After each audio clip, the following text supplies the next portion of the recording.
Saya bacakan mengenai kurikulum vitae dari Ustadz Dwi Budianto. Nama Ustadz Dwi Budianto, kemudian alamat rumahnya di Ngemplak, Sleman.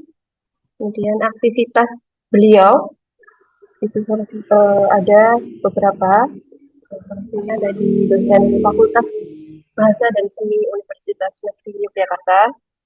Kemudian kabit dakwah IKADI, Ikatan Dai Indonesia Daerah Istimewa Yogyakarta, kemudian trainer di Jogja Family Center, kemudian konselor keluarga di Rumah Keluarga Indonesia FKI Daerah Istimewa Yogyakarta. Kemudian ada juga beberapa buku atau karya dari beliau. Yang pertama ada Gumbergah Adia,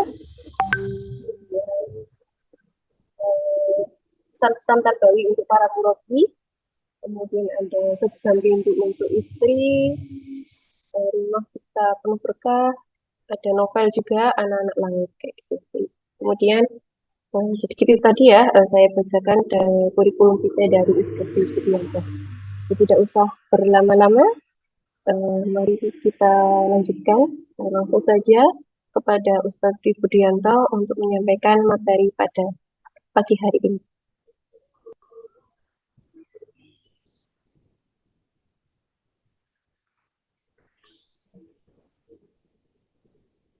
Bismillahirrahmanirrahim. Matur nuwun. Bismillahirrahmanirrahim. Alhamdulillahirabbil alamin. Hamdan katsiran kama amar hamdan yambaghi li jalali wajhi qadimi sultanik. Allahumma shalli ala Muhammad wa ala ali Muhammad kama shallaita ala Ibrahim wa ala ali Ibrahim wa barik ala Muhammad wa ala ali Muhammad kama barakta ala Ibrahim wa ala ali Ibrahim fil alamin innaka Hamidum Majid.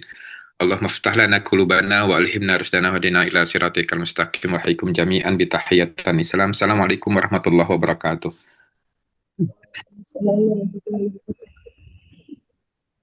Baik, Ibu, Bapak, dan sahabat sekalian, Alhamdulillah pagi hari ini kita bisa bermajelis bersama. Mudah-mudahan Allah limpahkan keberkahan buat kita semuanya.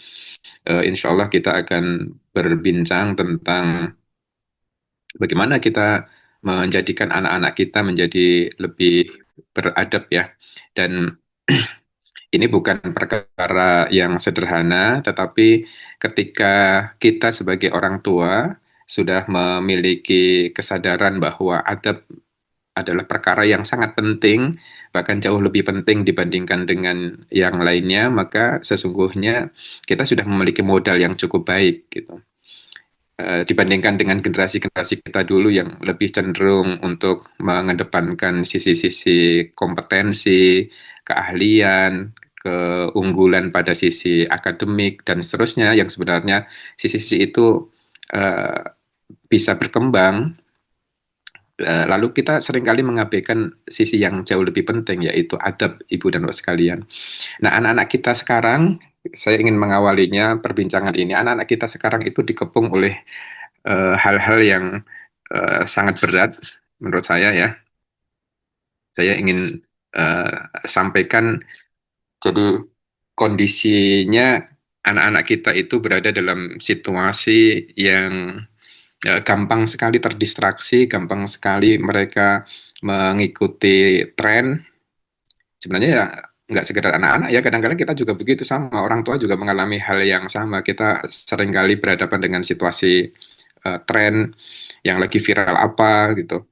Dan seakan-akan kita nggak memiliki pilihan-pilihan gitu dalam hidup ini. Sekali lagi seakan-akan nggak memiliki pilihan. Anak-anak juga mengalami situasi seperti itu sebenarnya. Eh, ini hasil riset yang dilakukan oleh Kompas dan menurut saya bisa menjadi bahan perhatian kita semuanya ya. Anak-anak kita itu sekarang dikepung oleh satu budaya baru yaitu FOMO, dan seperti tadi saya sampaikan sebenarnya ini tidak sekedar uh, untuk anak-anak kita. Jadi sebentar. Jadi ini tidak sekedar terjadi pada anak-anak kita, bahkan diri kita juga mengalami situasi yang sama ya. Uh, jadi kecenderungan untuk mengikuti FOMO, fear of missing out. Jadi kalau kita nggak ikut-ikutan itu rasanya kita kayak ketinggalan gitu. kita aja yang orang dewasa seringkali juga mengalami situasi seperti itu. Kalau kita tidak mengakses informasi tertentu, karena rasanya kita tertinggal. Kalau kita tidak mengikuti tren-tren tertentu, kadang-kala juga kita merasa kita itu tertinggal, jadi orang jadul kuno gitu. Bayangkan hal yang sama terjadi pada anak-anak kita. Jadi efek ikut-ikutan itu merupakan fenomena psikologis ketika orang harus mengikuti, mengambil, mengadopsi perilaku, gaya, atau sikap hanya karena orang lain itu sedang rame-ramenya melakukan itu. Di kalangan anak-anak muda dulu, ya beberapa waktu mereka harus pakai ikat rambut dengan model tertentu. Kadang-kadang mereka harus menggunakan baju dengan model tertentu dan seterusnya. Jadi itu bagian dari FOMO dan beberapa riset menunjukkan kalau anak-anak muda kita sekarang capek lelah ya. Itu bukan karena apa-apa tetapi karena mereka sibuk untuk mengikuti tren-tren terbaru. Begitu tren diikuti, sebentar lagi tren baru lagi muncul gitu. Jadi, apakah tren-tren itu sesuatu yang baru untuk saat ini? Sebenarnya enggak. Hampir di semua generasi, generasi kita dulu juga kita dikepung oleh adanya tren. Hanya perbedaannya, Ibu dan Bapak sekalian, tren-tren di masa kita itu cenderung tren-tren yang bertahannya relatif lebih lama dibandingkan dengan tren yang sekarang. Tren-tren sekarang itu perubahannya begitu sangat cepat banget. Jadi ada satu tren nanti diikuti oleh belum orang baru tertatih-tatih untuk mengikuti tiba-tiba sudah berganti ke tren yang berikutnya lagi gitu dan itu yang menyebabkan sebagian besar anak-anak kita merasa lelah dan capek ketika mereka harus hidupnya itu adalah hidup untuk mengikuti setiap tren-tren yang ada yang berkembang itu. Beberapa mengalami kesadaran karena terdesak oleh kondisi ekonomi gitu. Wah, kalau ngikuti tren kayak gini nih, wah bisa berantakan gue gitu. Nah, tapi sebagian yang lainnya mereka tidak bisa memiliki kesadaran-kesadaran itu. Jadi eh, ini hal-hal yang sederhana tetapi penting untuk kita jadikan sebagai pertimbangan. Hasil dari risetnya Kompas, menurut saya bisa sekali lagi bisa menjadi pertimbangan kita. Sebagian besar anak-anak menghabiskan uang untuk mengikuti gaya hidup temannya ya. Jadi dan grafiknya semakin tahun semakin meningkat. Jadi sekali lagi grafiknya semakin tahun semakin meningkat. Ini respondennya usia 25 sampai 35 tahun. Anak-anak yang semestinya mereka memiliki kesadaran untuk menentukan pilihan-pilihannya sendiri gitu. Jadi eh, nanti kita akan menghadapi kondisi yang penuh dengan tantangan-tantangan seperti ini ketika anak-anak tidak kita bekali sejak awal untuk menentukan identitas dirinya, untuk lebih memiliki dan berpegang teguh kepada prinsip-prinsip hidupnya, maka anak-anak akan kecapean luar biasa mengikuti setiap tren yang ada. Jadi tantangan kita sekarang adalah salah satu di antaranya, di antara sekian tantangan-tantangan kita berhadapan dengan anak-anak yang mulai tumbuh di usia-usia remaja adalah tarik ulur antara menanamkan prinsip dan orientasi di dalam hidup dengan tarikan-tarikan di luar keluarga dan diri kita. Eh, Salah satu di antaranya adalah gempuran-gempuran sosial media yang mengarahkan hampir sebagian besar identitas anak-anak kita, baik pada wilayah pemikiran, baik pada wilayah orientasi hidup, termasuk juga perilaku dan sikap-sikap mereka yang sebagian ditentukan oleh oleh sosial media.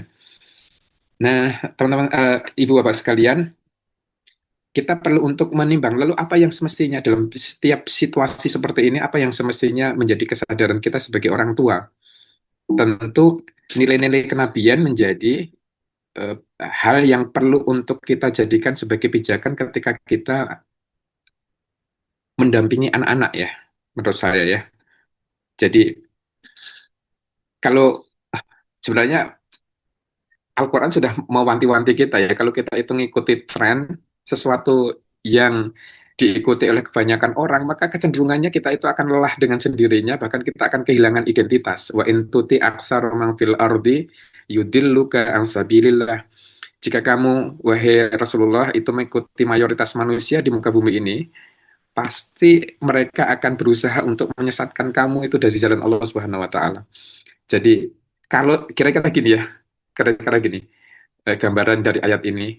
Jadi standar hidup kita itu kalau ditentukan oleh mayoritas, ditentukan oleh hal-hal yang berbau viral, ditentukan oleh hal-hal yang berbau tren, maka sesungguhnya seluruh eh, pikiran-pikiran yang tren, yang viral itu akan cenderung untuk menjauhkan kita dari Allah Subhanahu wa taala. Itu artinya standar hidup seorang muslim dan itu yang harus kita tanamkan kepada anak-anak, bukan standar tren, tetapi standar prinsip hidup yang didasarkan pada nilai-nilai kenabian. Dan itu yang sejak dini harus kita tanamkan kepada anak-anak, ibu dan bapak sekalian. Meskipun kadang-kadang kita lupa ya untuk menanamkan hal-hal seperti ini. Ketika kita berada dalam obrolan dengan anak-anak, kadang-kadang kita lupa bahwa ada nilai-nilai yang harus kita tanamkan kepada anak-anak. Eh, Bahkan kadang-kadang orang tua, kalau dulu kita masih kecil, seringkali standarnya memang standar umum ya, orang umum gitu. Ya umumnya wong gitu. Padahal sebenarnya prinsip-prinsip yang harus kita tanamkan pada anak-anak adalah prinsip-prinsip dari nilai-nilai kenabian, nilai-nilai keislaman itu. Karena lagi-lagi ibu dan bapak sekalian, Al-Quran mewanti-wanti kita wa in tuti aksara man fil ardi yudilluka an sabilillah. Kalau kita ngikuti yang tren-tren, kita ngikuti yang viral-viral, kita ngikuti keumuman banyak orang itu, kadang-kala hal-hal itu akan cenderung untuk menjauhkan kita dari Allah Subhanahu wa taala, akan menjerumuskan kita eh, pada pilihan-pilihan yang tidak sesuai dengan nilai-nilai kenabian. Ini ditekankan kembali perkara-perkara ini ya, membangun identitas pada diri kita dan anak-anak kita itu ditekankan kembali pada hadis Rasulullah SAW. Dan ini jauh lebih detail gitu menurut saya. Kata Nabi, wala takunu imma'atan. Janganlah kalian ini menjadi orang-orang yang imma'ah. Jadi menjadi orang-orang yang ima'ah, sekedar sebagai follower, sebagai orang yang ikut-ikutan. La takunu ima'ah. Menurut saya ini perlu untuk kita tanamkan kepada anak-anak kita ya. Untuk apa? Membangun identitas dan jati diri mereka sebagai seorang muslim yang kokoh. Jadi beragama itu bukan sekadar emosional, tetapi beragama itu harus memiliki, harus membangun pertimbangan di dalam diri kita, termasuk juga anak-anak kita. Makanya Nabi mengatakan, la takunu ima'ah, jangan kamu menjadi orang yang ikut-ikutan. Apa penjelasannya? Takuluna, kalau kalian mengatakan, in ahsanan nasu ahsanna, kalau orang lain berbuat baik, ya aku berbuat baik.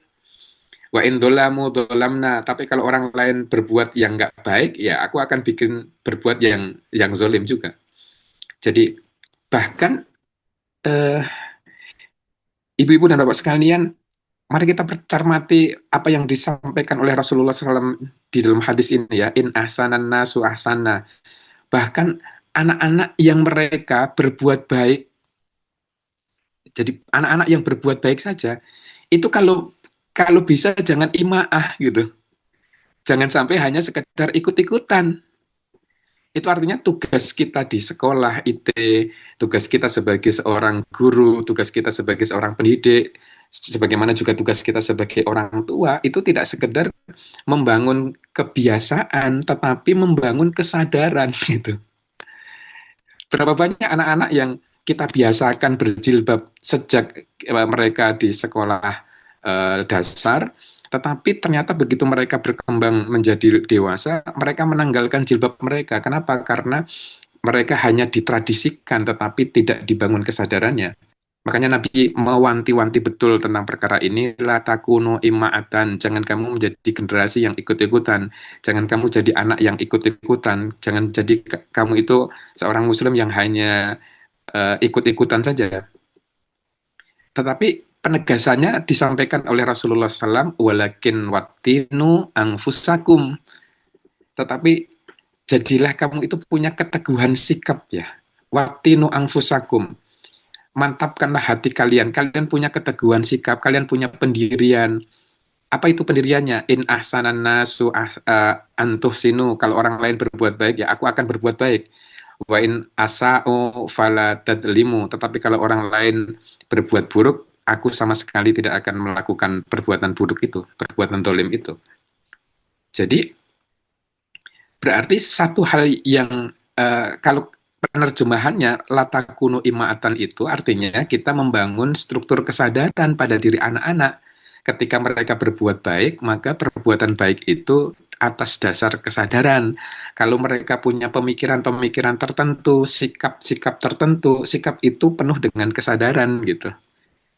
Nah, sekarang pertanyaannya adalah bagaimana kita membangun dan menanamkan agar anak-anak itu punya jati diri yang kokoh itu, yang tidak sekedar ikut-ikutan, yang tidak sekedar ela-elu gitu, tetapi mereka memiliki sikap yang wattinu anfusakum tadi ya. Jadi milikilah keteguhan di dalam sikap, keteguhan di dalam prinsip, keteguhan di dalam pemikiran, yang kamu itu nggak mungkin akan didistrak oleh sesuatu di luar dirimu karena kamu memilih agama ini, berpegang teguh kepada nilai-nilai keislaman ini karena asas dasar kesadaran. Dan itu tidak mungkin muncul dengan sendirinya menurut saya ya. Harus ada proses edukasi dan pembelajaran dan dalam konteks seperti itu, guru sekaligus orang tua memiliki peran dan andil untuk membangun kesadaran itu pada diri anak-anak. Jadi eh, suatu saat anak-anak tidak akan bareng-bareng dengan kita terus-menerus. Anak-anak akan hidup sendiri dalam kemandiriannya. Apakah karena mereka harus sekolah di tempat lain, apakah mereka harus kuliah di tempat lain, ataukah mereka harus bekerja di tempat lain, yang menjadikan anak-anak berjarak dari orang tuanya. Saat seperti itu, pengawasan orang tua akan semakin mengendur. Tetapi ketika pengawasan dari orang tua semakin mengendur itu tidak jadi persoalan kalau kita sejak dini sudah menanamkan pada diri anak-anak untuk latakunu ima'atan. Janganlah kamu menjadi orang-orang yang sekedar ikut-ikutan, anak-anak yang sekedar ela-elu saja gitu. Nah, jadi ibu dan bapak sekalian, rasa-rasanya tugas ini berat banget, harus kita tanggung ya. Jadi menanamkan kesadaran pada diri anak-anak pada semua hal, pada semua aspek kesadaran pada sisi akidah, kesadaran untuk senantiasa taat kepada Allah Subhanahu wa taala, dan sisi-sisi yang lainnya yang perlu untuk kita tanamkan. Jadi agenda kita hari-hari ini adalah menerjemahkan apa yang disampaikan oleh Rasulullah SAW, la takunu imma'atan itu pada diri anak-anak kita. Jadi satu, la takunu imma'atan. Itu artinya kan anak-anak harus memiliki imunitas diri toh. Jadi di antara kepungan-kepungan pengaruh di luar keluarga dan diri anak-anak itu dan di luar sekolah ya, itu kita harus menanamkan imunitas diri pada diri anak-anak sehingga mereka bisa menilai mana yang baik, mana yang benar, mana yang salah, mana yang perlu untuk dikoreksi. Mereka memiliki kesadaran untuk menilai itu. Itu yang pertama, latakunu ima'atan. Jadi memiliki imunitas diri sehingga mereka bisa bertahan di antara gempuran-gempuran pengaruh buruk di sekitarnya. Tetapi yang kedua adalah watinu angfusakum. Mereka memiliki keteguhan identitas yang kokoh, kebanggaan terhadap nilai, kebanggaan terhadap identitas sebagai seorang Muslim. Itu sisi yang kedua yang perlu untuk kita tanamkan pada diri anak-anak. Sehingga sekali lagi tugas kita itu menyiapkan anak-anak agar memiliki keteguhan sikap dan identitas sebagai seorang Muslim. Kita perlu menyiapkan anak-anak itu yang memiliki izah, memiliki marwah, memiliki kewibawaan, bukan sebagai generasi-generasi yang tadi, imaah, yang ikut-ikutan, bukan generasi FOMO gitu, tetapi generasi yang memiliki keteguhan di dalam sikapnya. Ketika Ibnu Mas'ud berusaha untuk menjadikan anak-anak ini sebagai influencer adab, itu artinya kan jangan kita pahami bahwa influencer itu senantiasa berkaitan dengan sosial media, tetapi influencer itu menegaskan bahwa satu, pasti anak-anak itu memiliki keteguhan di dalam sikap. Mereka hidup di dalam bingkai adab yang baik, tetapi tidak sekedar bahwa mereka itu hidup di dalam bingkai adab yang baik, sekaligus mereka menjadi orang-orang yang menyebarkan eh, adab itu kepada orang-orang di sekitarnya. Jadi dia membentuk value orang-orang di sekitarnya agar mereka memiliki adab yang baik. Ketika misalnya ya, ketika anak-anak itu dengan gampangnya bilang onjar anjir gitu, maka anak-anak kita itu adalah anak-anak yang memiliki kesadaran bahwa kata-kata itu nggak tepat gitu, bahwa kata-kata itu tidak layak untuk diungkapkan. Tetapi sekaligus mereka menjadi orang-orang yang proaktif untuk mempengaruhi orang-orang di sekitarnya, teman-temannya, koleganya, untuk tidak mengungkapkan kata-kata yang serupa itu gitu. Jadi kan ya, Ibu dan Bapak sekalian, ini sisi-sisi yang perlu untuk kita tanamkan dalam diri kita. Gimana anak-anak kita itu memiliki izah ketika mereka menampilkan identitas sebagai seorang Muslim itu mereka menampilkan dengan sangat bangga, tetapi sekaligus mereka menjadi generasi yang tidak imaah, yang tidak sekedar ikut-ikutan. Mereka bisa menimbang kok eh, mana sesuatu yang sangat prinsip, yang itu tidak bisa diotak-atik, dan mana hal-hal yang sifatnya itu fleksibel, yang memungkinkan mereka bisa bersikap lebih luas ketika berhadapan dengan interaksi sosial, baik bersama dengan teman-temannya, dengan masyarakat, dengan orang lain di sekitarnya gitu. Nah, saya ingin sampaikan satu contoh sekedar gambaran bagaimana generasi yang memiliki izah dan generasi yang tidak imaah tadi ya. Karena perkara izah itu sesuatu yang porosnya ya nilai-nilai kenabian itu alladzina yattakhidunal kafirina auliya min dunil mu'minin. Orang-orang yang menjadikan orang-orang kafir itu sebagai pemimpin dengan meninggalkan orang-orang mukmin. Jadi siapa yang orang-orang yang tidak memiliki izah, yang kadang-kala mereka itu gagal untuk memahami izah, mengiranya kalau kita ikut yang lagi ngetren itu kita punya izah, kita lebih punya kewibawaan gitu kan, kita lebih punya identitas. Kalau kita mengikuti tren-tren para artis, maka kita akan lebih punya wibawa, kita lebih punya jati diri, kita lebih punya harga diri. Ini kan teguran di dalam ayat ini ya. Orang-orang yang gagal memahami tentang izah itu, dikiranya kalau mengikuti orang kebanyakan, dikiranya kalau mengikuti orang-orang kafir, maka dia akan memiliki izah. Padahal kata kata Allah SWT, ayabtaghuna indahumul izzah, apakah mereka mencari kekuatan di sisi orang-orang kafir itu, di sisi para influencer itu, di sisi eh, para artis itu gitu. Sementara fa'innal izzata lillahi jami'a, bahwa seseorang itu memiliki izah, dan ini yang perlu untuk kita tanamkan pada anak-anak. Seseorang itu memiliki izah ketika dia berpegang teguh pada nilai-nilai kenabian. Karena sesungguhnya fa'innal izzata lillahi jami'a. Seluruh kewibawaan, seluruh harga diri kita, izah diri kita itu semuanya adalah milik Allah Subhanahu wa taala. Allah yang kasihkan gitu. Kapan Allah akan kasihkan selagi kita berpegang teguh pada nilai-nilai kenabian itu? Ada banyak orang yang ternyata ketika mereka dan disitulah kita perlu ngobrol dengan anak-anak, ibu dan bapak sekalian, ngobrol berbincang, tidak sekedar, menurut saya sih tidak sekedar kita itu bagian dari soft motivation ya, memotivasi anak-anak, mempengaruhi anak-anak dengan cara yang lebih soft, lebih halus, tetapi sekaligus juga kadang-kadang kita bisa mengenali cara anak-anak berpikir, cara anak-anak bersikap itu dari obrolan-obrolan bersama dengan mereka itu. Nah ini uh, hal yang perlu untuk kita jadikan sebagai pegangan. Sebagai orang tua juga kita perlu perlu punya keteguhan sikap bahwa bukan karena kita ngikuti tren, kamu itu akan menjadi anak-anak yang memiliki izah. Tetapi ketika kamu berpegang teguh kepada apa yang diajarkan oleh Rasulullah SAW, maka sesungguhnya Allah akan kasihkan kepada kamu kewibawaan. Makanya, Ibu dan Bapak sekalian, saya mengingatkan kembali apa yang sering saya sampaikan, kebanggaan Allah Subhanahu wa taala kepada anak-anak muda yang laisat lahu sofwah. Jadi inallah azza wa jalla la ya'jabu minasyabbi laisat lahu sofwah. Allah Subhanahu wa taala itu sangat bangga pada siapa? Pada anak-anak muda yang mereka itu laisat lahu sofwah.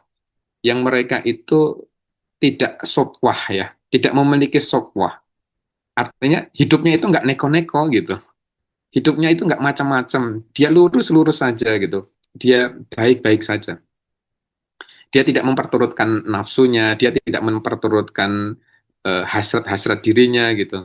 laisat lahu sopwah, yang hidupnya itu senantiasa dia bingkai dengan nilai-nilai kenabian. Dan itu adalah hasil dari proses tarbiyah di rumah, itu adalah hasil proses tarbiyah di sekolah, itu hasil hasil dari proses pembinaan yang dilakukan oleh guru-guru mereka sekaligus orang tua mereka. Jadi eh, kita mengharapkan anak-anak kita itu adalah anak-anak yang memiliki izah, mereka bukan generasi ima'ah, bahkan laisat lahu sopwah, mereka bukan anak-anak muda yang memiliki sopwah, hidupnya nggak neko-neko, hidupnya baik-baik saja, dia tidak mengalami goncangan-goncangan psikologis yang mengkhawatirkan. Kenapa? Karena sejak awal anak-anak senantiasa kita bingkai dengan nilai-nilai kenabian. Nah, ini yang menurut saya penting dan perlu untuk menjadi perhatian kita semuanya, eh, karena ini bagian dari tanggung jawab kita ya. Nah, ada satu kisah sederhana yang terjadi pada masa Khalifah Umar bin Abdul Aziz. Ketika Khalifah Umar bin Abdul Aziz dilantik untuk menjadi khalifah untuk kali pertama, datanglah wakil-wakil dari kabilah-kabilah.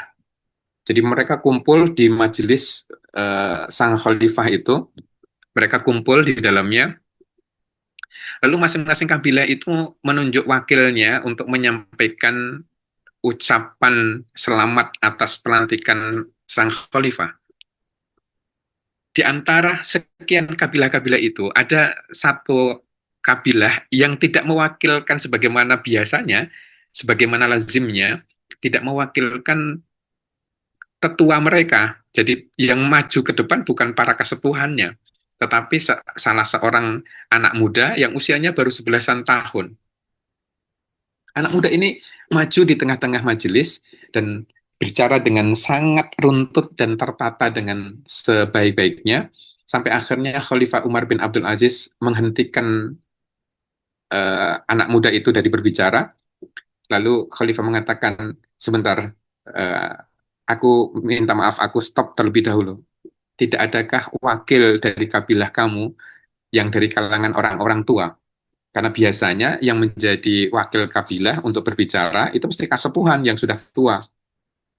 Tapi rupa-rupanya kabilah itu mewakilkan anak muda ini. Usianya masih 11-an tahun, Ibu dan Bapak sekalian, di beberapa kitab sirah itu ya.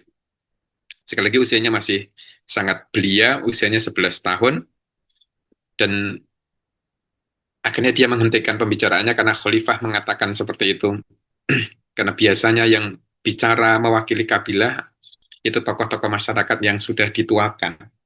Ini kok kamu berani untuk menyampaikan padahal kamu masih usianya masih sangat belia.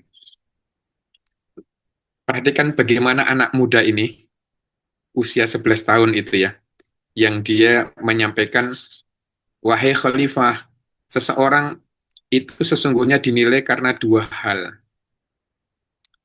Dia dinilai karena hatinya dan dia dinilai karena lisannya.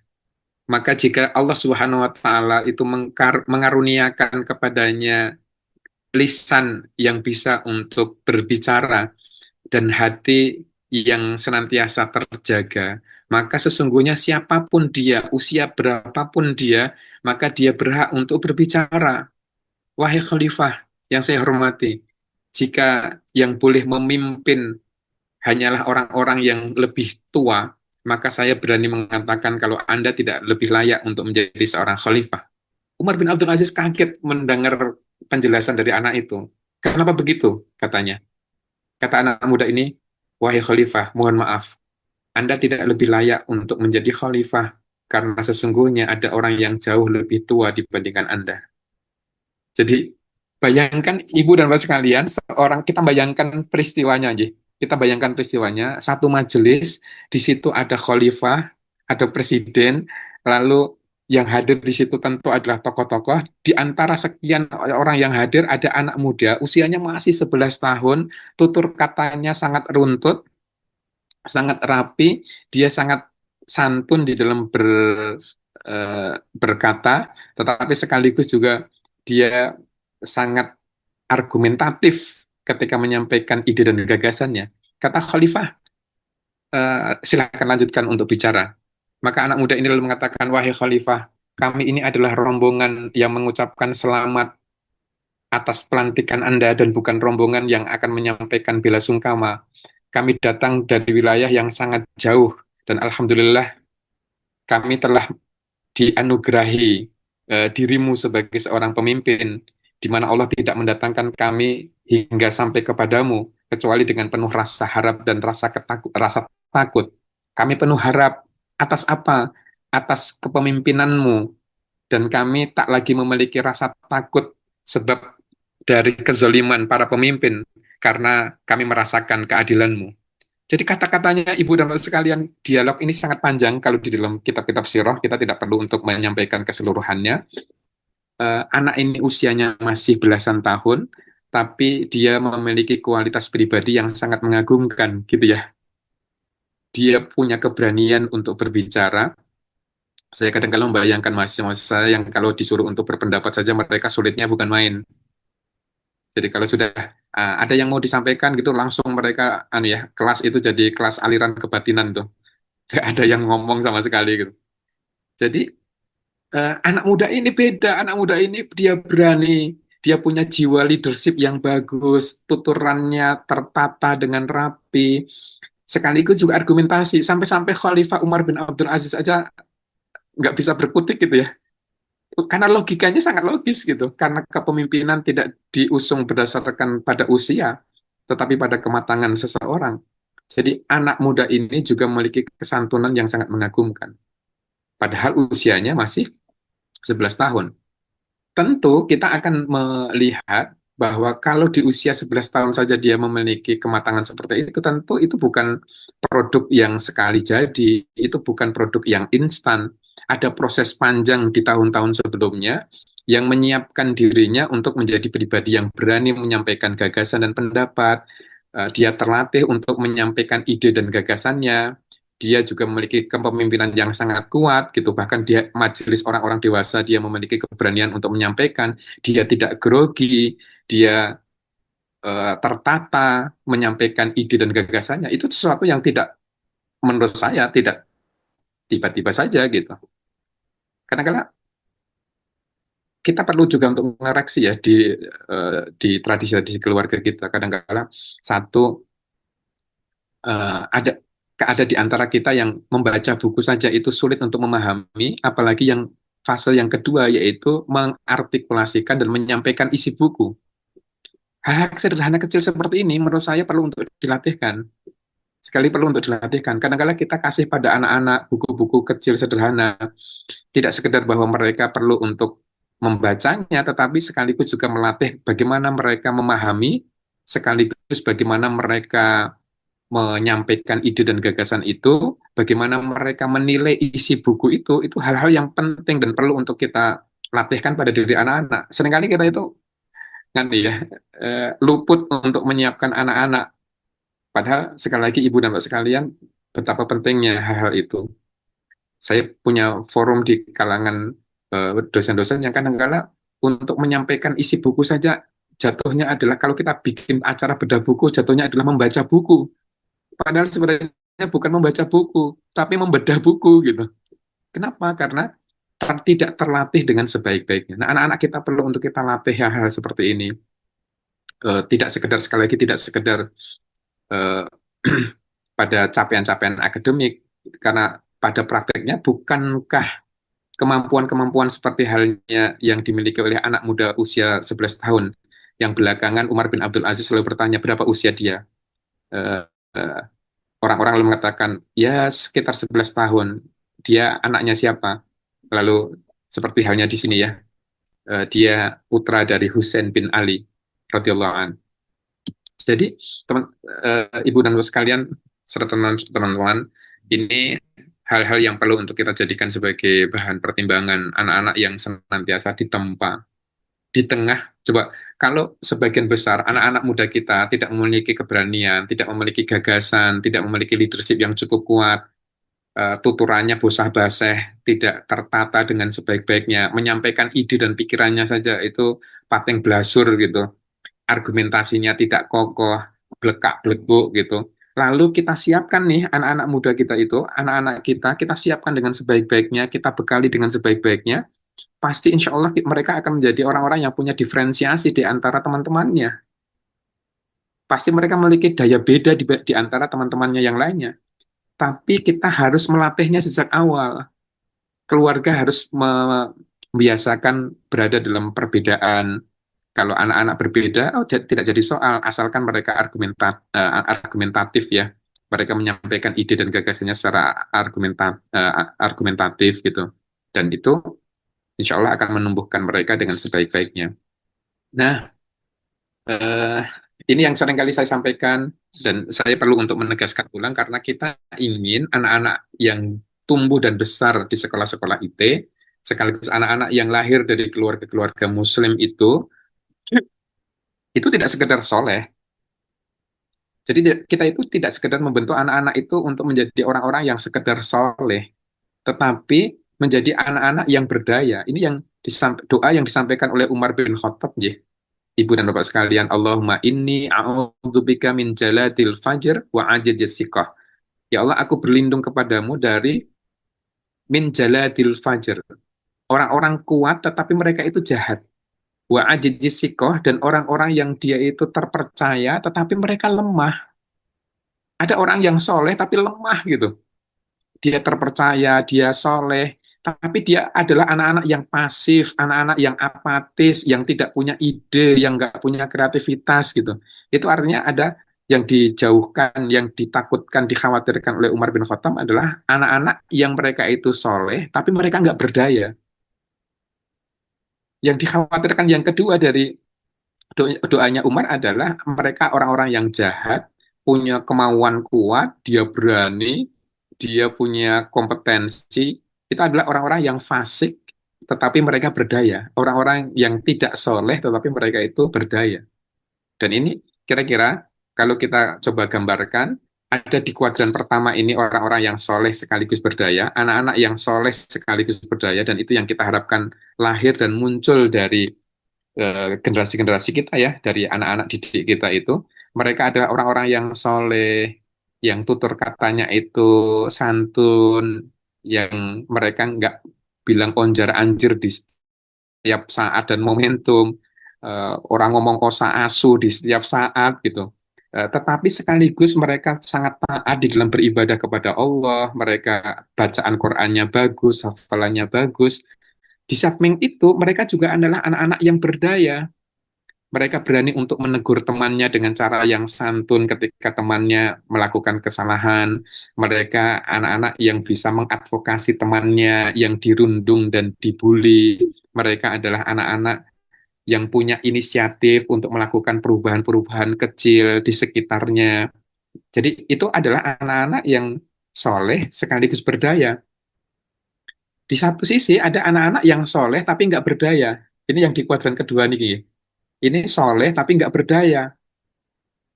Oh, kata-katanya santun, lembut gitu, tapi nggak punya kemauan yang kuat, tidak punya daya inisiatif, tidak kreatif, eh, leadershipnya tidak tumbuh atau belum tumbuh dengan baik. Ini anak-anak yang soleh tapi tidak berdaya. Dia penakut, dia tidak berani untuk berbicara, kemampuan komunikasinya masih kurang. Ini soleh tapi belum berdaya. Yang berikutnya ada anak-anak yang mereka itu berdaya, tetapi mereka nggak soleh. Nah, ini yang perlu untuk kita khawatirkan. Kepemimpinannya luar biasa, cara mempengaruhi temannya oke, tetapi dia tidak memiliki kesolehan. Kalau jadi mereka tidak memiliki kesolehan. Nah, yang repot lagi kalau dan ini yang tidak kita harapkan sudah tidak soleh, tidak berdaya. Nah, kita berharap ibu dan bapak sekalian, anak-anak kita itu adalah anak-anak yang soleh sekaligus berdaya. Kalau anak-anak kita itu sudah soleh tapi belum berdaya, maka kita berharap agar mereka menjadi anak-anak yang nanti berdaya. Keberdayaannya dengan apa? Ini kira-kira nggih, sekedar sebagai gambaran karakter-karakter yang harus kita bangun dan kita tempa pada diri anak-anak kita. Dia punya salimul akidah, akidahnya bersih, lurus. Dia punya sahihul ibadah, dia punya karakter sahihul ibadah, ibadahnya benar, tertata dengan baik, apa yang ditunaikan adalah ibadah-ibadah yang sahih. Eh, Lalu yang berikutnya matinul khuluq, akhlaknya kokoh. Ini bagian dari kekuatan spiritualitas yang dimiliki oleh anak-anak dan itu penting. apalagi musakoful fikr, wawasannya itu luas. Anak-anak rajin untuk membaca, tidak sekedar rajin membaca, tetapi sekaligus juga seperti yang saya sampaikan, dia memiliki kemampuan untuk mengartikulasikan, menyampaikan isi bacaan, bahkan kadang-kala dia bisa memberikan pandangan dan pendapatnya tentang isi bacaan. Ayah, menurutku buku ini buruk banget, pikirannya aku nggak terlalu sepakat, dan dia berani-berani saja untuk menyampaikan begitu. Dan itu perlu untuk kita latihkan. Yang berikutnya, Kawiyul Jismi, fisiknya kuat. Eh, Jadi tidak sekedar dia wawasannya luas, tapi sekaligus juga fisiknya juga terjaga dengan baik. Qadirun alal kasbi. Ini wilayah-wilayah personality yang penting. Kadang-kadang kita luput untuk mengajari anak-anak hal-hal yang sangat fundamental dan penting bagi hidup mereka itu ya. Qadirun alal kasbi, apa itu? Kemandirian secara finansial, munadzoman fi su'unihi, tertata urusannya, tertib urusannya. Kadang-kadang kita perlu untuk ngecek tugas-tugas sekolahnya seperti apa, buku yang harus dibawa seperti apa, seragam yang harus dipakai seperti apa. Itu bagian dari cara-cara kita melatih anak-anak agar munadzoman fi su'unihi, tertata seluruh urusannya, tertib seluruh seluruh agenda-agendanya itu, nggih. Karena ini wilayah-wilayah tentang kualitas pribadi anak-anak agar mereka tidak sekedar soleh, tetapi mereka sekaligus juga berdaya. Bayangkan anak-anak yang tertata, tertib seluruh urusan-urusannya ya. Oh, ada tugas yang harus aku selesaikan, ada tanggung jawab yang harus segera aku tunaikan, kira-kira apa saja gitu.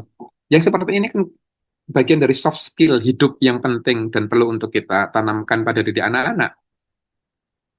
Ini bagian dari kemampuan-kemampuan personality seseorang. Harrison ala waktu terkelola seluruh waktunya. Kalau anak-anak main game berjam-jam itu menunjukkan tidak sekedar dia terdistraksi oleh gawe dan gadget. Yang perlu untuk kita khawatirkan adalah dia tidak memiliki harisan alal waqtihi. Jadi waktu yang terkelola dengan sebaik-baiknya. Dihabiskan di pada hal-hal yang tidak produktif misalnya ya. Sementara dia punya tanggung jawab yang harus diselesaikan gitu. Jadi ibu dan bapak sekalian, eh, hal-hal ini penting untuk kita jadikan sebagai pijakan. Kalau kita menyadari bahwa anak-anak perlu dibentuk pada sisi apa saja, pada sisi apa saja, pada sisi apa saja, maka kita akan punya kesadaran, oh, anakku masih lemah pada sisi ini. Pada munadzaman visi unihi, urusan-urusannya jelas orang tertata banget gitu. Eh, Urusan-urusannya berantakan gitu. Grobiakan, kalau ada sesuatu mesti grobiakan, pagi hari mau berangkat sekolah mesti grobiakan gitu, tidak tertata dengan sebaik-baiknya. Padahal anak-anak perlu untuk kita tata. Malam harinya, sebelum kalian istirahat, kalian sudah harus menyiapkan besok mau bawa apa, tugasnya apa, perangkat-perangkat yang harus disiapkan seperti apa gitu. Itu bagian dari munadzoman visoni. Tetapi, ibu dan bapak sekalian, ada sisi lain yang kadang-kala kita perlu untuk amati dari anak-anak. Kita perlu cermati dari anak-anak. Apa itu mujahidun li, li nafsihi? Bahwa anak-anak kita harus memiliki satu kualifikasi pada sisi emosinya, yaitu terkendali aspek emosinya. Ini sisi aspek emotionality yang perlu untuk kita kembangkan pada diri anak-anak.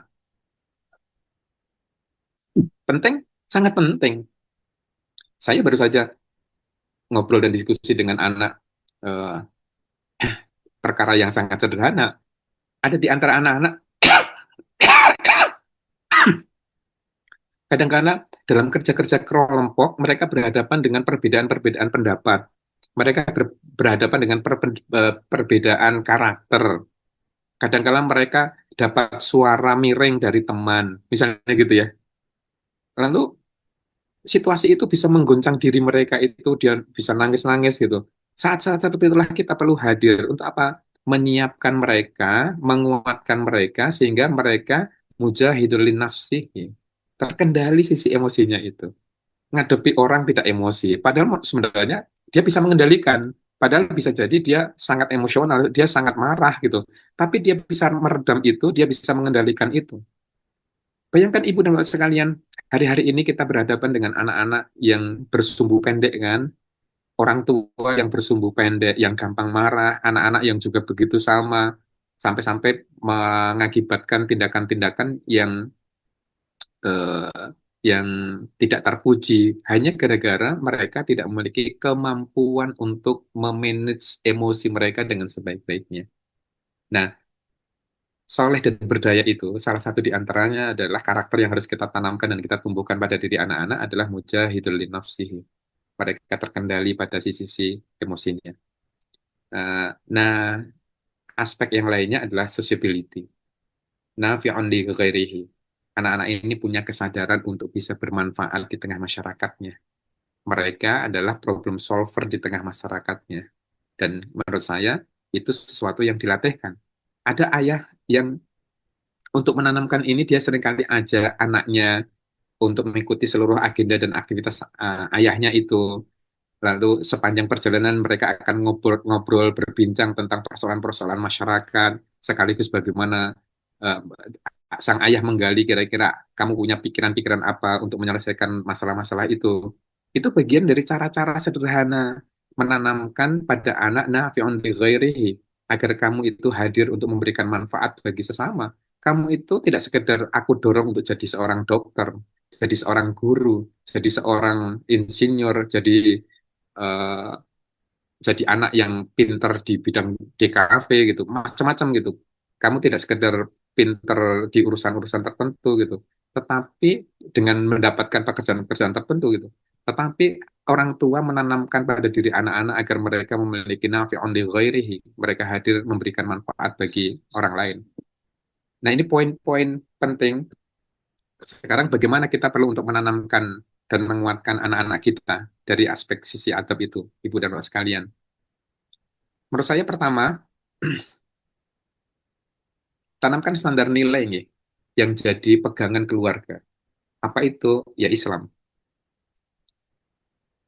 Jadi ada standar nilai yang senantiasa kita tanamkan terus-menerus pada diri anak-anak. Eh, ini kira-kira pegangan kita sebagaimana di Quran surat Maryam ayat 12. Bagaimana Nabi Yahya itu dibentuk, bagaimana Yahya itu disiapkan, bagaimana Yahya itu dibina. Salah satu nasihat yang paling berharga dan itu menjadi pokok dari seluruh nasihat-nasihat terhadap Nabi Yahya adalah ya Yahya khudil kitab bikuwah. Wahai Yahya, ambillah kitab ini dengan sungguh-sungguh. Itu artinya kira-kira kan ya, Ibu dan Bapak sekalian, salah satu hal yang perlu untuk kita tanamkan pada diri anak-anak adalah agar mereka itu hidup berdasarkan pada standar nilai keislaman itu. Mereka berpegang teguh kepada Quran dan Sunnah. Ya Yahya khudil kitaba bikuwah. Jadi hal yang harus kita miliki dan tanamkan pada diri anak-anak itu standar ini ya. Tanamkan standar nilai yang jadi pegangan keluarga, yaitu standar nilai keislaman pada diri anak-anak. Terus gimana caranya? Kalau anak-anak itu sudah sejak awal itu senantiasa standar penilaian terhadap sesuatu itu adalah eh, standar nilai keislaman, maka kata Allah wa atainahul hukma sobiyan. Kami akan berikan hikmah selagi mereka itu masih anak-anak. Jadi yang menjadikan anak-anak itu tampak matang, dewasa, itu karena mereka punya standar nilai yang senantiasa mereka pegang. Coba, kematangan orang itu kan karena mereka memiliki standar nilai untuk menimbang sesuatu kan, gitu. Jadi misalnya anak-anak berhadapan dengan pikiran eh, apa itu namanya free child misalnya. Sekarang kan mulai muncul tuh anak-anak yang punya pikiran bahwa kita nggak perlu punya anak misalnya gitu. Bagaimana anak-anak kita itu menilai pemikiran itu kan menunjukkan bagaimana kematangan mereka di dalam bersikap. Jadi eh, anak-anak itu perlu punya standar nilai yang senantiasa mereka gunakan untuk menilai sesuatu di sekitarnya. Makanya ini poin pertama yang saya kira penting, keluarga, para ustadz dan ustadzah di sekolah-sekolah, para musrif dan musrifah perlu untuk menanamkan spirit ya Yahya khudil kita babikuwah. ambillah kitab ini dengan sungguh-sungguh. Mari kita gunakan yuk standar nilai keislaman ini untuk menilai hal-hal di sekitar kita ya. Eh, Apapun itu. Itulah sebabnya ibu dan bapak sekalian, kadang-kala berbincang dengan anak-anak, ketika anak-anak berhadapan dengan momentum-momentum tertentu, itu cara kita memasukkan nilai-nilai itu. Bukankah pada banyak hal ayat-ayat Al-Quran itu tidak pernah keluar dari konteks ya? Dan kenapa begitu? Karena dengan cara seperti itu, nilai-nilai itu menjadi lebih MJJ, lebih makjub gitu loh, untuk ditanamkan pada diri anak-anak karena ada peristiwa. Kenapa kajian-kajian kita itu hanya menjadi knowledge saja? Karena ketika kajian tidak ada konteksnya, gitu, gitu. Tapi ketika kita ajak anak-anak untuk outbound, kita ajak anak-anak untuk terlibat dalam kehidupan sehari-hari, lalu di saat-saat seperti itu mereka berhadapan dengan goncangan-goncangan, dengan persoalan. Nah, pada saat mereka berhadapan dengan peristiwa-peristiwa tertentu itulah kita mengajak mereka untuk menilai apa yang mereka hadapi itu dengan standar nilai keislaman. Itu akan lebih MJJ, jelek gitu. Suasananya itu akan lebih ngena. Jadi suasananya akan lebih ngena. Maka ketika para sahabat terlibat di dalam pertempuran, mereka merasakan guncangan yang sangat luar biasa, lalu turunlah ayat. Ayat itu menjadi jauh lebih sangat bermakna banget. Kenapa? Karena ada peristiwa yang mendekatkan pada mereka itu. Jadi, ibu dan bapak sekalian, kadang-kala ada peristiwa-peristiwa tertentu yang menjadikan anak-anak terguncang, lalu disitulah kita ajak mereka ngobrol, obrolan-obrolan kita itu menggunakan standar nilai keislaman kita. Misalnya gini, suatu saat bisa jadi eh, anak-anak menyampaikan, ayah nyebeli banget ya kerja gitu, terus ternyata kerja di kelompok, ternyata yang dapat nama baik orang lain. Temanku yang nggak ngapa-ngapain, coba bayangkan, dia nggak ngapa-ngapain, dia cuma hadir di akhir-akhir, tapi ternyata dia malah yang dapat nama, misalnya gitu ya. Itu kan peristiwa. Kita bisa merasakan, wah aku bisa merasakan, kamu pasti sangat terpukul dengan itu dan nggak nyaman ya.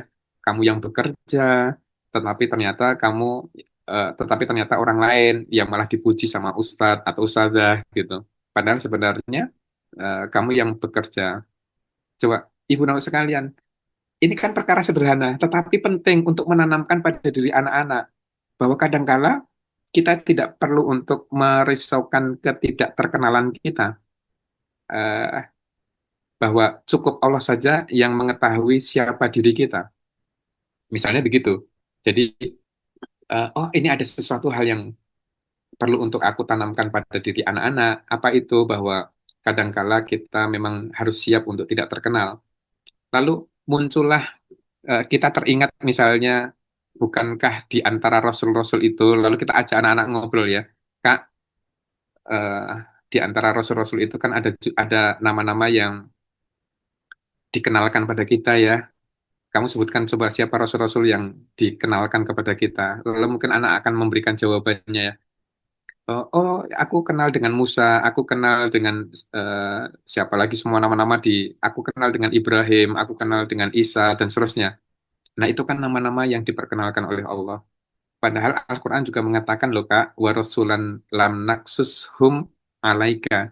Dan ada beberapa rasul-rasul yang lainnya yang mereka tidak aku kenalkan kepadamu.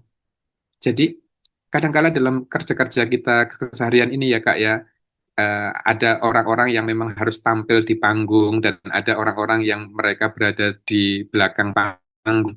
Kalau menurut kamu, kalau kamu pernah nonton nonton pentas pertunjukan bareng ayah itu, yang di atas panggung dengan yang di bawah panggung kira-kira lebih banyak yang mana? Jadi ini cara-cara kita menanamkan pada anak-anak nilai-nilai keislaman itu eh, karena ada konteksnya.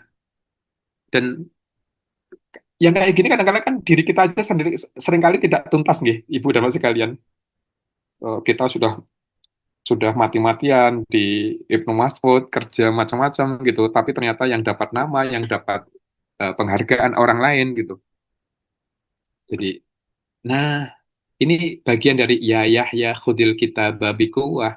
Yuk kita jadikan standar nilai kita untuk menilai apa yang kita hadapi keseharian itu berasal dari dari Al-Quran dan Sunnah. Jadi dengan cara seperti ini, nggih, berarti Al-Quran itu betul-betul kita dekatkan dengan anak-anak. Dan ini menjadi standar nilai yang kokoh. Kenapa? Karena Al-Quran jadi hidup. Jadi sekali lagi Al-Quran itu jadi hidup. Nanti mungkin kita akan tambahkan dengan cerita-cerita yang bisa menguatkan ketika misalnya tak kayak tadi kasusnya anak-anak terpukul gara-gara yang dapat nama baik adalah temannya, padahal temannya tidak bekerja secara optimal, sementara dirinya yang bekerja mati-matian ternyata nggak mendapatkan sesuatu, nggak diapresiasi gitu. Mungkin ibu dan bapak bisa eh, bawa pada obrolan-obrolan yang lebih ringan. Kak, dulu ada di Perang Nahawan, para sahabat, salah seorang di antara sahabat itu namanya Sa'ib bin Al-Aqra, dia memacu kudanya dari Nahawan pulang ke Madinah untuk melaporkan kepada Khalifah Umar bin Khattab nama-nama di antara para sahabat yang syahid dan gugur di medan pertempuran, sekaligus juga mengabarkan kalau perang itu dimenangkan oleh kaum muslimin. Lalu muncullah Sa'ib bin Al-Aqra itu di hadapan Umar bin Khattab dan mengatakan, ya Khalifah, kami menang dan di antara para sahabat-sahabat itu ada yang syahid, namanya ini. Kata Khalifah Umar, ada lagi kah Sa'id bin Al-Aqra? Kata Sa'id, ada lagi yang lainnya ya Rasulullah, tetapi kalau ya Khalifah, tetapi kalau saya sebutkan nanti paling kalian Anda juga nggak kenal siapa dia gitu. Wong nama-nama yang lain itu nama-nama yang tidak Anda kenal. Kata Umar bin Khattab, wa ma darahum alla ya'rifuhumul Umar. Apa bahayanya, apa ruginya orang-orang yang tidak dikenal oleh Umar bin Khattab, sementara innallaha ya'rifuhum, sementara Allah SWT mengenalnya. Jadi kadang-kala ibu dan bapak sekalian ada banyak hal yang kita itu bisa tanamkan pada diri anak-anak ya. Lewat apa? Obrolan-obrolan keseharian itu. Dengan cara seperti itu anak-anak punya standar nilai untuk menilai segala sesuatu. Tapi ya syaratnya kita juga harus belajar gitu. Jadi syaratnya kita juga harus belajar. Lalu kita juga mendekatkan diri kita dengan Al-Quran, kita juga mendekatkan diri kita dengan sunnah Rasulullah SAW. Dengan cara seperti itu, nilai-nilai itu lebih mudah untuk kita tanamkan pada diri anak-anak. Itu jadi ini yang pertama, Ibu dan Mas sekalian, tanamkan standar nilai yang jadi pegangan keluarga. Setiap obrolan apapun, itu standar nilainya harus jelas terlebih dahulu. Anak-anak minta dibelikan sepatu, itu pun bisa kita gunakan standar nilai. Eh, tentang apa? Tentang fikih prioritas. Jadi tentang fikih-fikih pikir prioritas, mana yang perlu untuk kita dahulukan di antara kebutuhan-kebutuhan kita yang lain. Dan itu bagian dari hal yang penting kita tanamkan pada anak-anak. Yang kedua, dampingi anak-anak untuk mengimplementasikan nilai secara lebih presisi. Ya. Jadi kenapa? Kadang-kala anak-anak memahami nilai-nilai tertentu itu dengan sudut pandang mereka. Dan di saat seperti itu, orang tua perlu hadir untuk mendampingi. Gimana toh cara mengimplementasikan nilai-nilai itu secara lebih presisi, lebih pas. Takarannya itu tidak berlebihan. Dan itu penting, karena seringkali anak-anak kurang memahami takaran dari kebaikan. Seseorang bisa terjebak pada sikap yang berlebihan, kan? Anak-anak juga bisa mengalami situasi seperti itu. Nah, orang tua itu berusaha untuk mendampingi agar anak-anak mereka menerapkan nilai keislaman itu secara lebih tepat. Salah satu di antaranya saya ambilkan contoh ya, Ibu dan Bapak sekalian, namanya Abdullah bin Amr bin As. Dia sahabat yang mampang ibadah luar biasa. Mungkin di antara kita kalau ketemu anak yang mampang ibadah itu luar biasa, kagumnya luar biasa. Nah, Abdullah bin Amr itu kalau siang dia puasa, kalau malam dia tahajud. Suatu saat Amr bin As, sang ayah, lalu menikahkan Abdullah dengan seorang perempuan yang sangat cantik, wis ayu, keturunan baik-baik, solihah meneh gitu. Tapi rupa-rupanya setelah menikah, perempuan ini tidak pernah didekati sama Abdullah bin Amr bin As. Ayahnya Amr bin As lalu merasa heran, dia dekati menantunya itu dan dia tanyakan, gimana kabar suamimu? Kata perempuan ini, dia bilang, suamiku adalah laki-laki yang terbaik. Hanya saja dia jarang menyinggahi gubuknya dan jarang untuk mendatangi ranjangnya. Itu artinya, dan Abdullah sendiri yang bilang, aku nggak minat deh karo bojoku gitu. Aku nggak minat sama istriku itu, aku nggak minat sama sekali. Aku suntuk untuk beribadah kepada Allah. Kalau siang hari aku puasa, kalau malam hari aku tahajud, dan itu sudah kenikmatan yang sangat luar biasa. Ibu dan bapak sekalian, kelihatan baik kan? Tetapi takarannya berlebihan. Disinilah Amr bin As lalu merasa ada hal yang janggal pada diri putranya. Dia datangi putranya, dia bilang, kamu itu gimana? Kamu sudah aku nikahkan dengan perempuan yang baik-baik, dari keluarga yang baik-baik, ayu meneh, solihah meneh gitu. Kamu adalah laki-laki yang egois, kata Amr bin As. Padahal kita tahu, ibu dan bapak sekalian, Amr bin As adalah seorang diplomat. Dia pakar komunikasi, tapi ternyata begitu berhadapan dengan anak seperti itu ya, tetap saja dia emosional gitu. Jadi dia emosional. Eh, habis itu dia lalu bilang pada Rasulullah SAW, dia laporkan kepada Rasulullah SAW dan Rasul mengatakan sudah panggil Abdullah untuk ketemu dengan aku. Dan saat itulah kita mengetahui obrolan antara Abdullah bin Amr bin As dengan Rasulullah SAW. Kata Nabi, katanya kamu kalau siang puasa ya, kalau malam kamu tahajud ya. Iya ya Rasulullah. Kata Nabi, aku berpuasa dan aku berbuka. Aku sholat malam dan aku menikahi perempuan. Dan begitu seterusnya. Hadis ini sudah sangat akrab dan seringkali disampaikan oleh para ustadz di masjid-masjid, di musola-musola. Tetapi yang ingin saya sampaikan, Ibu dan Bapak sekalian, kadang-kala ada anak-anak yang mereka mengimplementasikan nilai itu secara berlebihan, mengimplementasikan agama ini secara berlebihan. Disitulah kita perlu untuk mendampingi anak-anak agar mereka menunaikan eh, agama ini dengan takaran yang lebih pas. Dan itu penting. Sekali lagi, disitulah kita penting untuk senantiasa mendampingi anak-anak itu dengan sebaik-baiknya. Itu artinya nggak bisa kita sekedar melepaskan anak-anak itu kepada sekolah, karena kalau hanya melepaskan pada sekolah, ada momen-momen tertentu, ada peristiwa-peristiwa tertentu, ada kondisi-kondisi tertentu yang itu tidak berada dalam pantauan sekolah, tetapi dia berada dalam pantauan orang tua. Nah, disinilah sinergi antara keluarga dengan sekolah menjadi satu hal yang sangat penting, Ji. Eh, jadi mendampingi anak-anak untuk mengimplementasikan nilai secara lebih presisi. Itu satu hal yang penting untuk dilakukan. Dalam konteks itu kadang-kala kita butuh orang lain, memang benar gitu. Jadi yang tadi ya ceritanya Abdullah bin Amr bin As, orang tua itu kenapa kita kan bertanya, Wong Amr bin As itu orang yang pintar dalam komunikasi kok. Tapi ketika berhadapan dengan anak, kenapa dia menjadi sangat emosional? Jadi kenapa mereka jadi sangat emosional? Sebenarnya kayak kita gitu, persis juga gitu. Kalau anak-anak pulang dari asrama, mereka balik ke rumah, padahal Ustadz dan Ustadzanya sudah bilang, putra panjenengan itu ya Allah, rajin ibadahnya luar biasa, belum waktunya untuk sholat subuh aja sudah di masjid, tahajudnya rajin luar biasa gitu.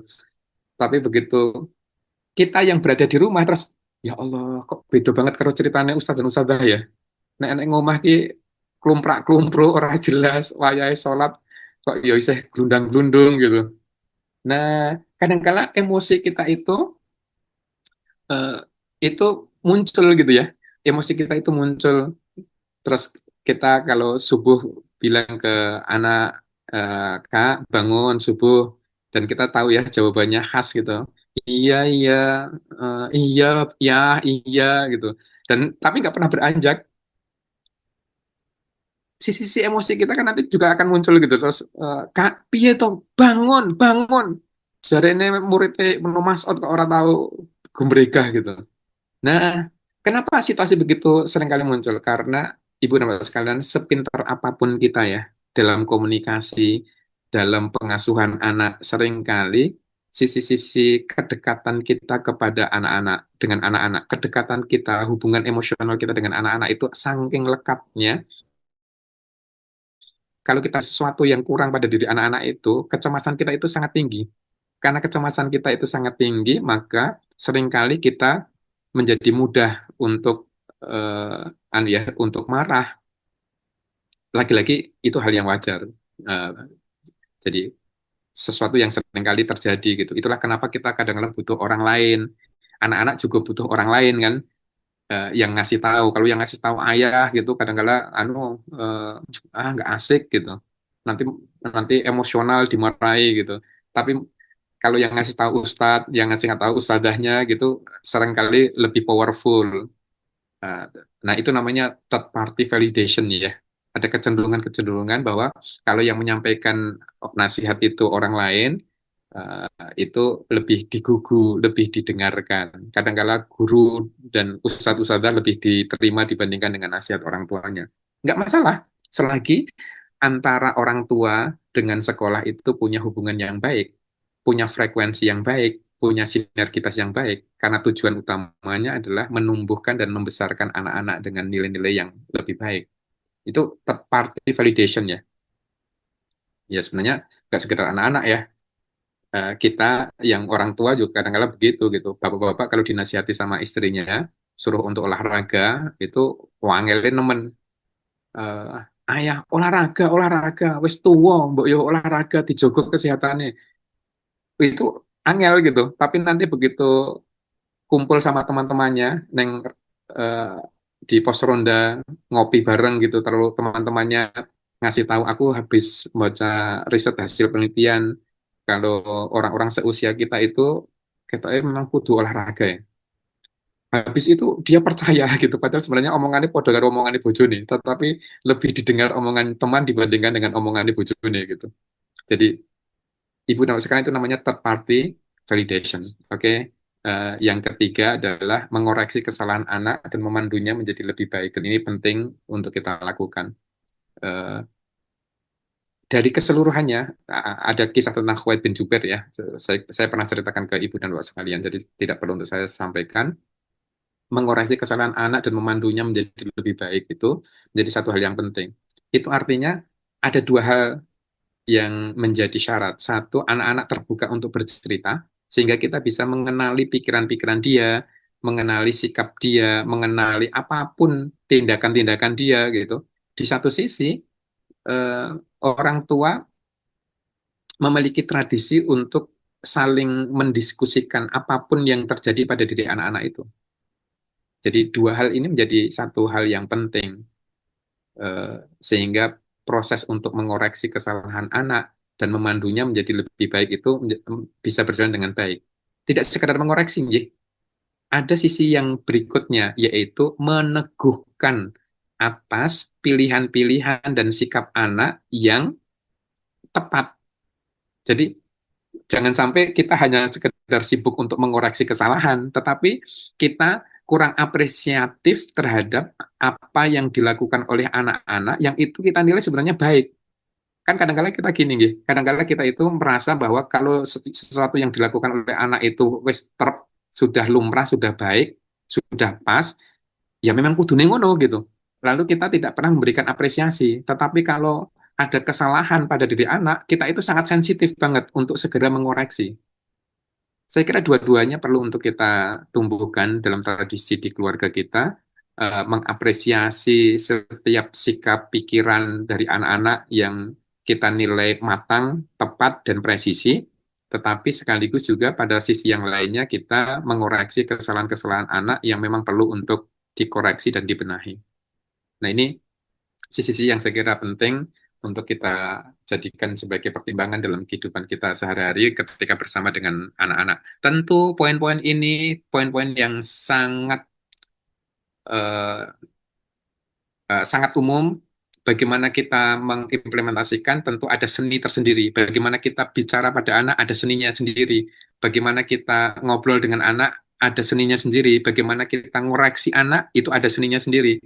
Bagaimana kita meneguhkan pilihan-pilihan yang disampaikan oleh anak itu juga ada seninya sendiri. Jadi pertimbangan-pertimbangan itu menjadi penting Ibu dan Bapak sekalian. Saya kira demikian. Mohon maaf. Assalamualaikum warahmatullahi wabarakatuh.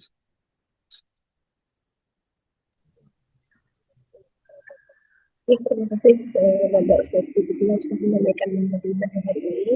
Selanjutnya adalah sesi tanya jawab. Monggo Bapak Ibu boleh menanyakan, boleh melalui via chat atau langsung open mic-nya. Monggo Bapak Ibu kami persilahkan.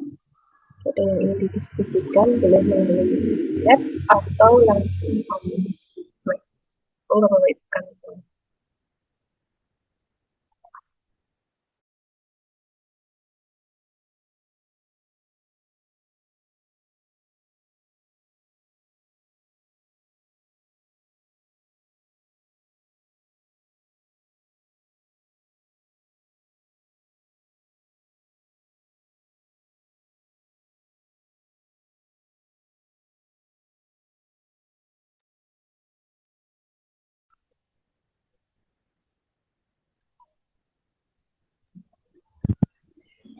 Assalamualaikum Bu Nurul.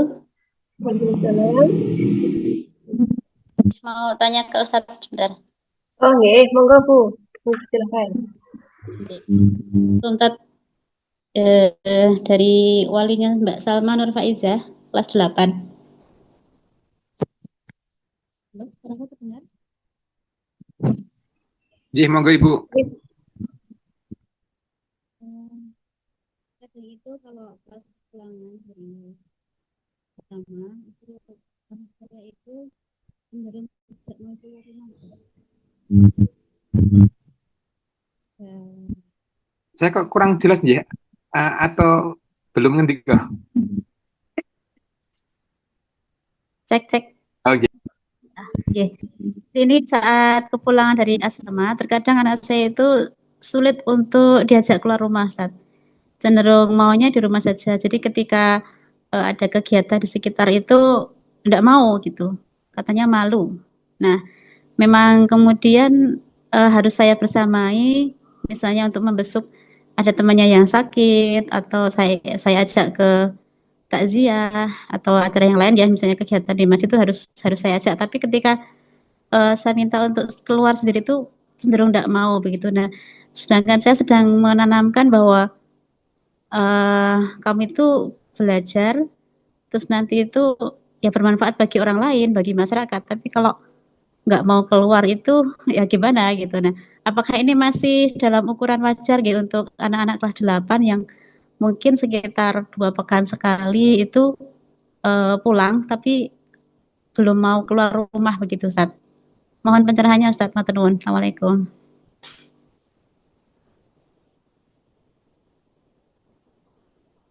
Monggo Ustaz langsung bisa dijawab Ji, mohon. matur nuwun Ibu. Jadi kadang-kadang nganu nggih, anak-anak yang sepulang dari asrama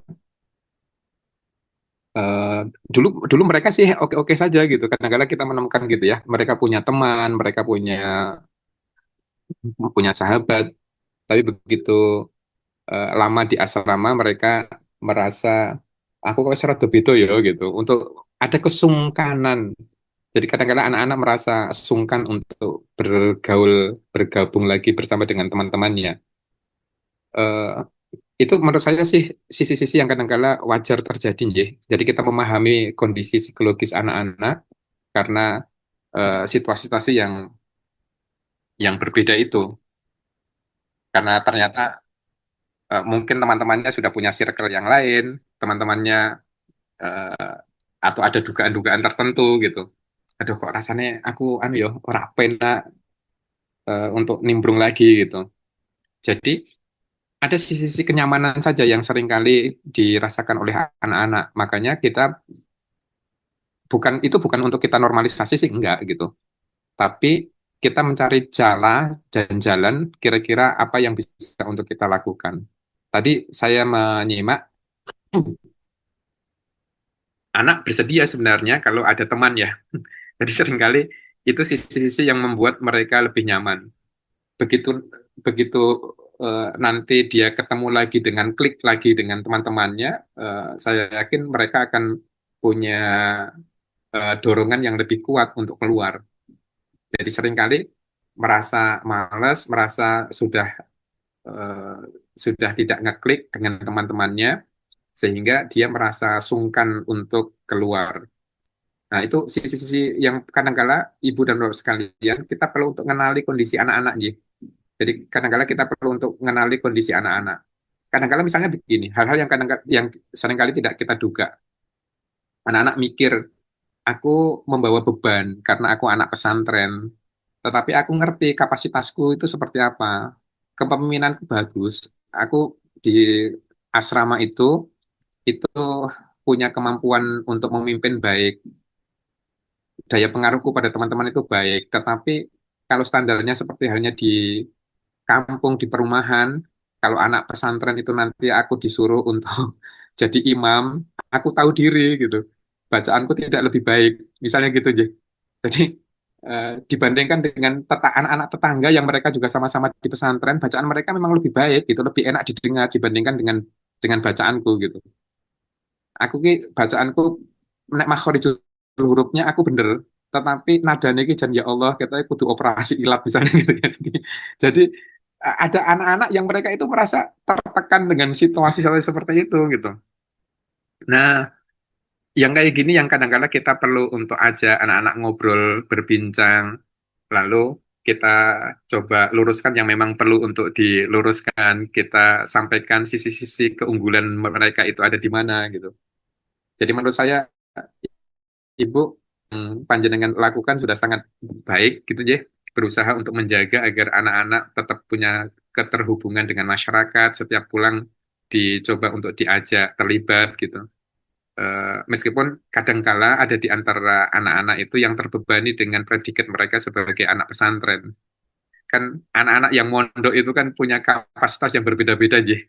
Jadi kadang-kala punya kapasitas yang berbeda-beda. Ada yang misalnya, nggih, ada asrama-asrama yang mereka terlibat dalam takhosus Al-Quran, fokus betul di menghafal, fokus betul di baca Quran gitu, sehingga bacaannya ya baik, hafalannya juga oke gitu. Tapi ada anak-anak yang mereka sama-sama di pesantren, tetapi fokusnya berbeda gitu. Jadi fokusnya berbeda. Nah, yang kayak gini yang perlu untuk kita kenali dengan anak-anak, ya. Kenapa kok mereka enggan untuk keluar? Bisa jadi di tahap-tahap awal menggali itu juga bukan perkara sederhana. Mereka enggak kok, aku enggak kok. Bahkan untuk mengidentifikasi kenapa mereka seperti itu aja ya. Kadang-kadang mereka juga butuh waktu gitu. Jadi menurut saya, satu, pahami kira-kira dan kenali kira-kira faktor apa yang menjadikan anak-anak itu enggan untuk keluar? Satu, ya. Mungkin memang pengen berlama-lama bareng dengan keluarganya di rumah. Ya, itu juga memungkinkan, ya. Ada aku paling nanti keluar ya gitu-gitu aja gitu. Atau yang berikutnya ada sisi-sisi yang lain yang menjadikan mereka enggan. Lalu yang berikutnya kita mencoba untuk bertahap mengurai persoalan-persoalan mereka itu. Yang ibu lakukan misalnya dengan tetap menemani itu bagian dari cara-cara tertentu yang menurut saya bisa untuk dilakukan. Toh ketika bareng dengan orang tuanya dia bersedia untuk keluar. Nah, yang ketiga kadang-kadang kita perlu juga untuk selain mengenali kita juga untuk bikin prioritas ya. Kira-kira mana yang mereka itu perlu untuk menghadiri, perlu untuk keluar dan mana yang itu opsional saja. Jadi eh, sisi-sisi itu penting. Kadang-kadang itu kayak sebenarnya tidak sekedar pada anak-anak ya, itu kayak saya kalau pulang ke rumah gitu kadang-kadang pengennya ke rumah bapak di Pengasih itu kadang-kadang pengennya pengen nyantai, pengen pengen ya gundang-gundung saja gitu.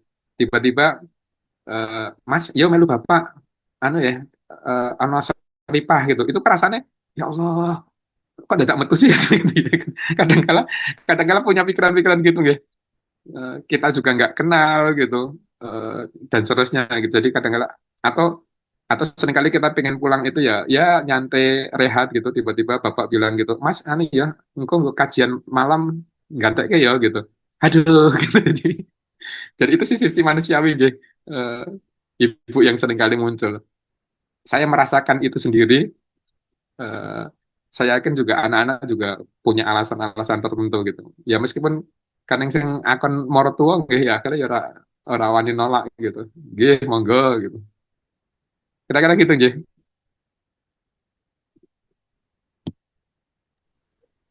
Terima kasih Ustaz. Selanjutnya untuk pertanyaan berikutnya,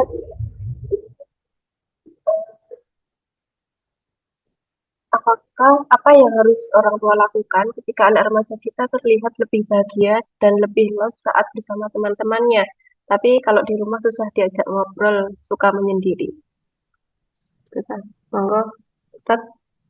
Nggih. Ibu, eh, Bu Ela, ya. Setiap kondisi anak-anak memang perlu untuk kita kenali, ya. Termasuk juga kira-kira teman-temannya itu seperti apa, circle dan bestiannya itu seperti apa, itu penting.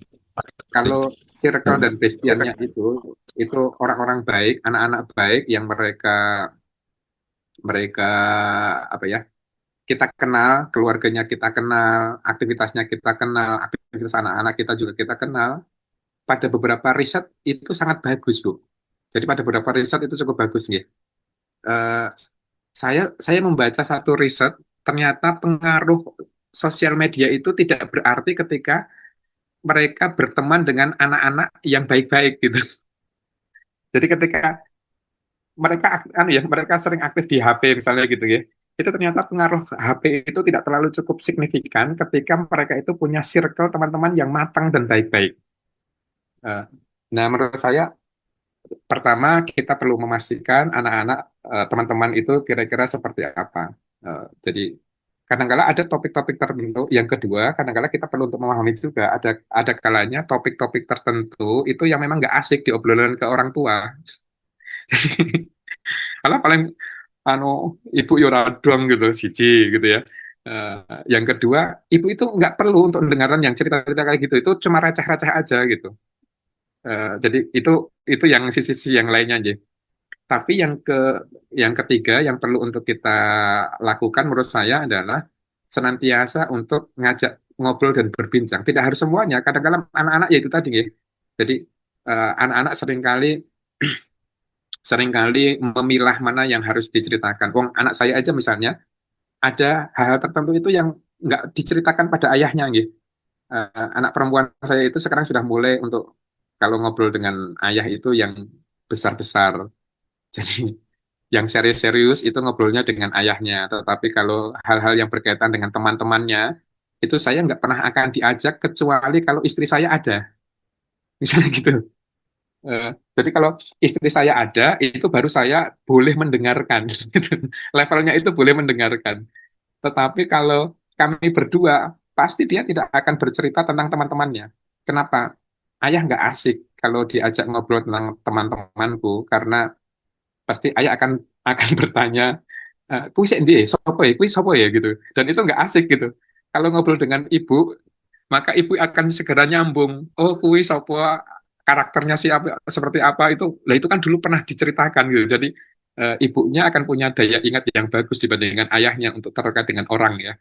Jadi saya terus menyadari, oh ada topik-topik tertentu rupa-rupanya yang anak-anak itu memilih mana yang harus diceritakan kepada orang tuanya dan mana yang tidak. Tetapi yang harus kita waspadai kalau anak-anak betul-betul frozen, nggak mau cerita, gitu Ji.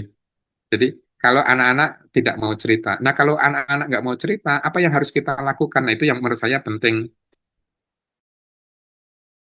memaksa serta-merta mereka untuk bercerita, tetapi membangun kondisi dan suasana agar anak-anak itu bisa bercerita lebih los kepada orang tuanya.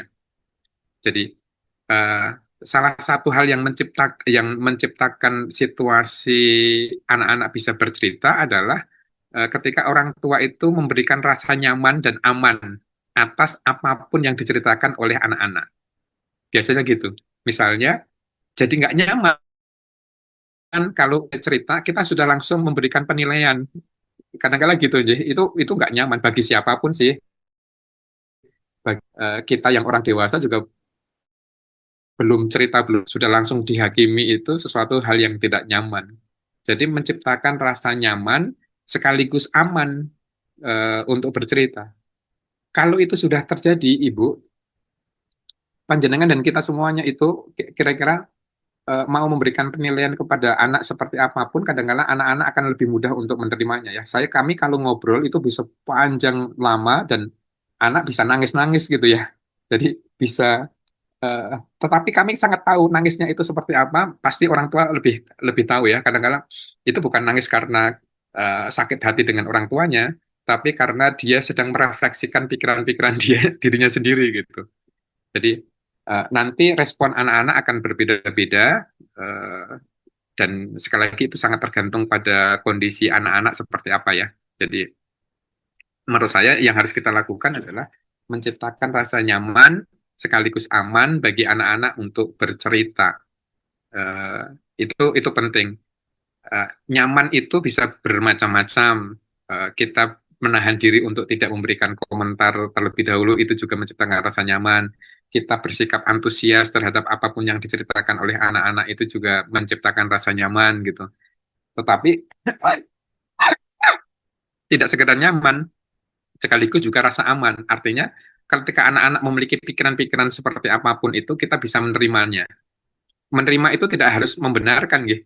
Tetapi karena untuk mengoreksi dan mengevaluasi pikiran anak-anak itu butuh seni tersendiri.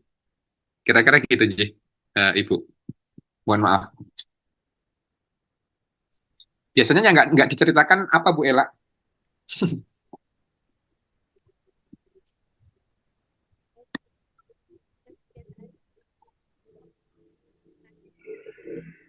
Suaranya belum muncul.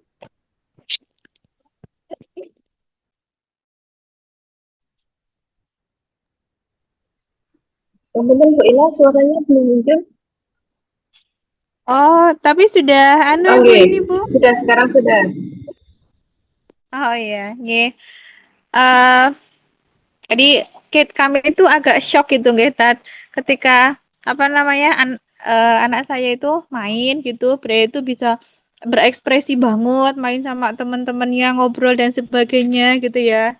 Tapi ketika di rumah itu, kalau nggak ditanya, kadang itu nggak ngomong-ngomong kayak gitu loh. Seperti kondisinya itu kayaknya kok beda banget ya gitu. Apa di rumah itu nggak nyaman atau seperti apa gitu, Tat. Kadang-kala ya kadang-kala kan banyak anak-anak yang main ke rumah gitu. Mereka bisa cerita, ngobrol, kira-kira nanti cekakaan lah kira-kira gitu gitu kalau dengan temannya itu. Eh, tapi ketika dengan orang tuanya ya, kadang-kala ada batasan-batasan tertentu yang mereka tidak se-ekspresif itu gitu. Jadi seringkali, alah ya itu cuma hal-hal receh aja, nggak penting gitu. Untuk kita ceritakan itu nggak penting gitu. Jadi eh, seringkali hal-hal yang receh-receh itu memang dilakukan oleh anak-anak ya. Karena mereka lebih bebas, lebih ekspresif gitu. Sementara ketika ngobrol dengan orang tua, kadang-kadang mereka selektif. Eh, Apa yang harus aku obrolkan pada anak-anak, pada orang tua? Oh, kan aku cerita untuk hal-hal yang aku memang butuh pertimbangan misalnya gitu, ya. Sehingga tentu jumlah ceritanya sangat terbatas, dan tidak seekspresif kalau dengan teman gitu. Lawang jangankan gitu, nggih. Saya kira Bu Ella kalau ketemu dengan teman-temannya yang seserkilan juga akan jauh lebih ekspresif gitu. Jadi kira-kira gitu, Mawon. Mudah-mudahan sih nggak ada apa-apa.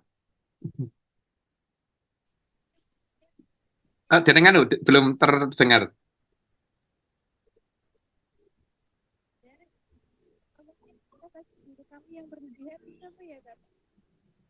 Yang penting Bu Ila suaranya kurang keras. Oh, nggih. Sudah, Bu? Iya, sampun. Nggih. Atau mungkin karena cemburunya kami gitu apa ya, Tat, sebagai orang tua gitu ya. Pengen diperlakukan sama gitu. Bisa jadi gitu, Bu. Bisa jadi, nggih. Bisa jadi gitu. Nah, Nggih, kadang-kala nggih. aja bikin topik-topik yang receh-receh aja ke anak gitu. Oh, gitu, nggih. Kadang-kala gitu, nggih. Nggih, siap. Nggih, Kalau siap. yang ringan-ringan. Bismillah. Terima Nggih, kasih, Tat. nggih. Nggih. Matur nuwun. Oke, terima kasih Bapak Ibu yang sudah berada yang memberikan pandangan. Terima kasih Bapak Ustaz yang sudah menjawab juga. Ini dari satu lagi, dari Bapak Ibu masih ada yang mau didiskusikan?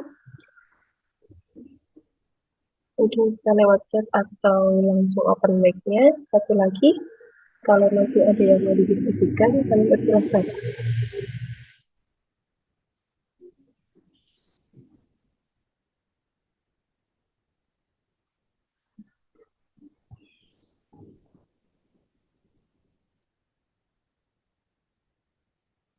Oke, kalau tidak ada, boleh sedikit dari Ustadz untuk closing statement mungkin.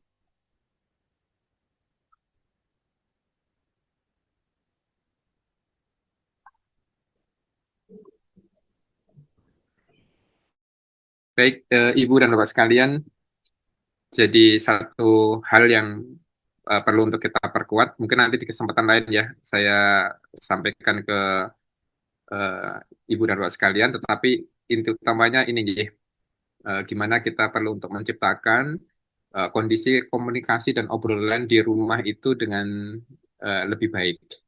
Ada level-level kita dalam komunikasi yang penting untuk kita jadikan sebagai pertimbangan. Level pertama itu kita tidak terlibat dalam sharing informasi dan perasaan. Jadi nek ngobrol lagi ya sak perlu nih klise sedikit obrolan dan perbincangan. Nah, ini level di level pertama ya. Eh, Keluarga yang relatif lebih kaku untuk ngobrol dan berbincang apapun. Level yang kedua itu sing diomongke sing fakta-fakta. Jadi tidak ada sharing ide dan perasaan. Nek cerita itu ya sekedar cerita peristiwa, cerita fakta-fakta saja gitu.